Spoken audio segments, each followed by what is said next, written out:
ஏசாயா 31 அதிகாரம் 1.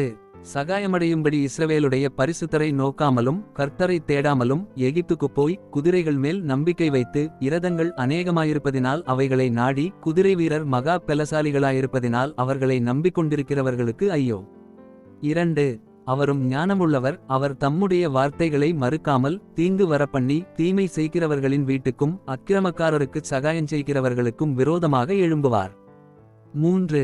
எகிப்தியர் தெய்வம் அல்ல, மனுஷர்தானே, அவர்களுடைய குதிரைகள் ஆவியல்ல, மாம்சந்தானே. கர்த்தர் தமது கரத்தை நீட்டுவார், அப்பொழுது சகாயம் செய்கிறவனும் இடறி சகாயம் பெறுகிறவனும் விழுந்து அனைவரும் ஏகமாய் அழிந்து போவார்கள். 4. கர்த்தர் என்னுடனே சொன்னது, சிங்கமும் பாலசிங்கமும் தங்கள் இரையை பிடித்திருக்கும்போது கெர்ச்சித்து தங்களுக்கு விரோதமாய் கூப்பிடுகிற திரளான மேய்ப்பரின் சத்தத்தினாலே கலங்காமலும் அவர்கள் அமளியினாலே பணியாமலும் இருக்கிறது போல சேனைகளின் கர்த்தர் சீயோன் மலைக்காகவும் அதின் மேட்டுக்காகவும் யுத்தம் பண்ண இறங்குவார். 5. பறந்து காக்கிற பட்சிகளைப் போல சேனைகளின் கர்த்தர் எருசலேமின் மேல் ஆதரவாக இருப்பார், அவர் அதை காத்து தப்ப பண்ணுவார், அவர் கடந்து வந்து அதை விடுவிப்பார். 6.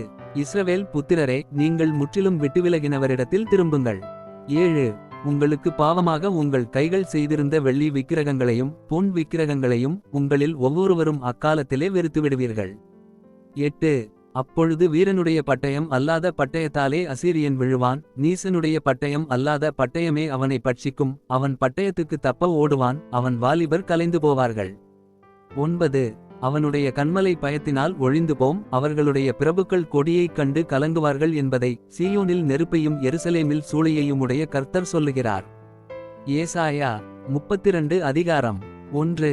இதோ, ஒரு ராஜா நீதியாக அரசாளுவார், பிரபுக்களும் நியாயமாக துரைத்தனம் பண்ணுவார்கள். 2. அவர் காற்றுக்கு ஒதுக்காகவும் பெருவெள்ளத்துக்கு புகலிடமாகவும் வறண்ட நிலத்துக்கு நீர்க்கால்களாகவும் விடாய்த்த பூமிக்கு பெருங்கன்மலையின் நிழலாகவும் இருப்பார். 3. அப்பொழுது காண்கிறவர்களின் கண்கள் மங்கலாயிராது, கேட்கிறவர்களின் செவிகள் கவனித்தே இருக்கும். 4. பதற்றமுள்ளவர்களின் இருதயம் அறிவை உணர்ந்து கொள்ளும், தெற்றுவாயருடைய நாவு தடையின்றி தெளிவாய் பேசும். 5. மூடன் இனி தயாளன் என்று மதிக்கப்படான், லோபி இனி உதாரன் என்று சொல்லப்படுவதுமில்லை. 6. ஏனென்றால் மூடன் மூடத்தனத்தை பேசுகிறான், அவன் இருதயம் அநியாயத்தை நடப்பிக்கும், அவன் மாயம் பண்ணி கர்த்தருக்கு விரோதமாய் விபரீதம் பேசி பசியுள்ள ஆத்துமாவை வெறுமையாக வைத்து தாகமுள்ளவனுக்கு தாகந்தீர்க்காதிருக்கிறான். 7. லோபியின் எத்தனங்களும் பொல்லாதவைகள், ஏழைகள் நியாயமாய் பேசும்போது அவன் கள்ளவார்த்தைகளாலே எளியவர்களை கெடுக்கும்படி தீவினைகளை யோசிக்கிறான். 8. தயாளகுணமுள்ளவன் தயாளமானவைகளை யோசிக்கிறான், தயாளமானவைகளிலே நிலைத்தும் இருக்கிறான். 9.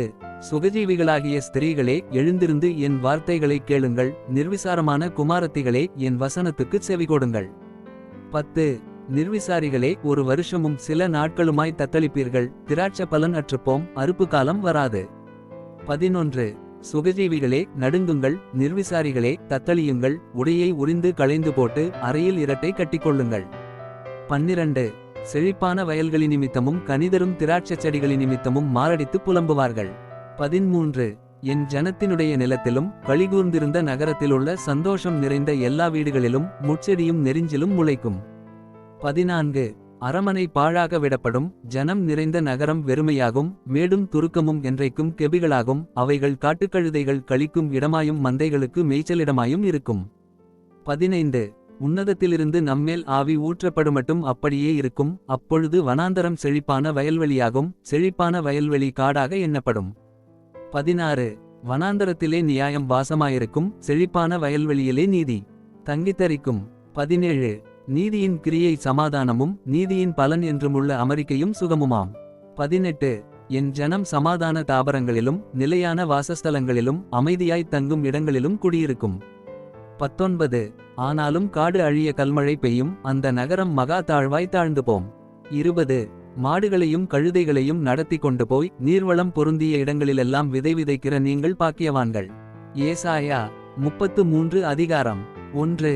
கொள்ளையிடப்படாதிருந்தும் கொள்ளையிடுகிறவனும் துரோகம் பண்ணாதிருக்கிறவர்களுக்கு துரோகம் பண்ணுகிறவனுமாகிய உனக்கு ஐயோ. நீ கொள்ளையிட்டு முடிந்த பின்பு கொள்ளையிடப்படுவாய், நீ துரோகம் பண்ணி தீர்ந்த பின்பு உனக்கு துரோகம் பண்ணுவார்கள். 2.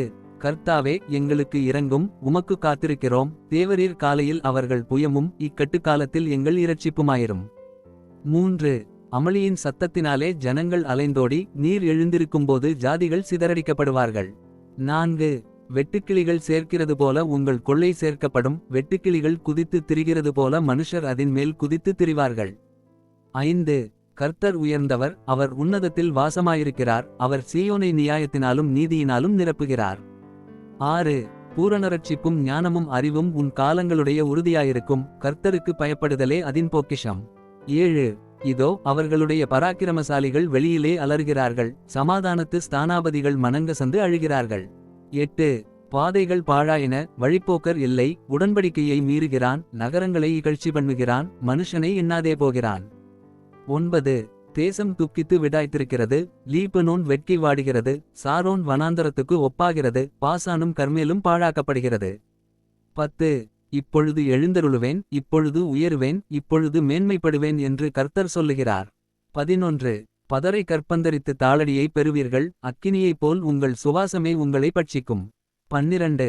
ஜனங்கள் சுண்ணாம்பை போல நீற்றப்படுவார்கள், வெட்டப்பட்ட முட்செடிகளைப் போல தீயில் எரிக்கப்படுவார்கள். 13. தூரத்திலுள்ளவர்களே, நான் செய்கிறதைக் கேளுங்கள், சமீபத்திலிருக்கிறவர்களே, என் பராக்கிரமத்தை அறிந்து கொள்ளுங்கள் என்கிறார். 14. சீயோனிலுள்ள பாவிகள் திகைக்கிறார்கள், மாயக்காரரை நடுக்கம் பிடிக்கிறது. பட்சிக்கும் அக்கினிக்கு முன்பாக நம்மில் தரித்திருப்பவன் யார்? நித்திய ஜுவாலைக்கு முன்பாக நம்மில் தாபரிப்பவன் யார் என்கிறார்கள். 15. நீதியாய் நடந்து செம்மையானவைகளைப் பேசி இடுக்கண் செய்வதால் வரும் ஆதாயத்தை வெறுத்து பரிதானங்களை வாங்காதபடிக்கு தன் கைகளை உதறி இரத்தஞ்சிந்துவதற்கான யோசனைகளை கேளாதபடிக்கு தன் செவியை அடைத்து பொல்லாப்பை காணாதபடிக்கு தன் கண்களை மூடுகிறவனெவனோ? 16. அவன் உயர்ந்த இடங்களில் வாசம் பண்ணுவான், கன்மலைகளின் அரண்கள் அவனுடைய உயர்ந்த அடைக்கலமாகும். அவன் அப்பம் அவனுக்கு கொடுக்கப்படும், அவன் தண்ணீர் அவனுக்கு நிச்சயமாய் கிடைக்கும். 17. உன் கண்கள் ராஜாவை மகிமை பொருந்தினவராக காணும், தூரத்திலுள்ள தேசத்தையும் பார்க்கும். 18. உன் மனம் பயங்கரத்தை நினைவுகூரும், கணக்கன் எங்கே? தண்டல்காரன் எங்கே? கோபுரங்களை எண்ணினவன் எங்கே? 19. உனக்கு விளங்காத பாஷையையும் அரிதற்கரிய ஒருவிதமான பேச்சையுமுடைய அந்த கிரூர ஜனங்களை இனி நீ காணாய். 20. நம்முடைய பண்டிகைகள் ஆசரிக்கப்படும் நகரமாகிய சீயோனை நோக்கிப்பார், உன் கண்கள் எருசலேமை அமெரிக்கையான தாபரமாகவும் பெயர்க்கப்படாத கூடாரமாகவும் காணும். இனி அதின் முளைகள் என்றைக்கும் பிடுங்கப்படுவதுமில்லை, அதின் கயிறுகளில் ஒன்றும் அருந்து போவதுமில்லை. 21.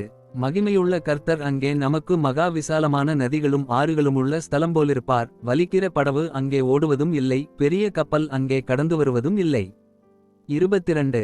கர்த்தர் நம்முடைய நியாயாதிபதி, கர்த்தர் நம்முடைய நியாயப்பிரமாணிகர், கர்த்தர் நம்முடைய ராஜா, அவர் நம்மை இரட்சிப்பார்.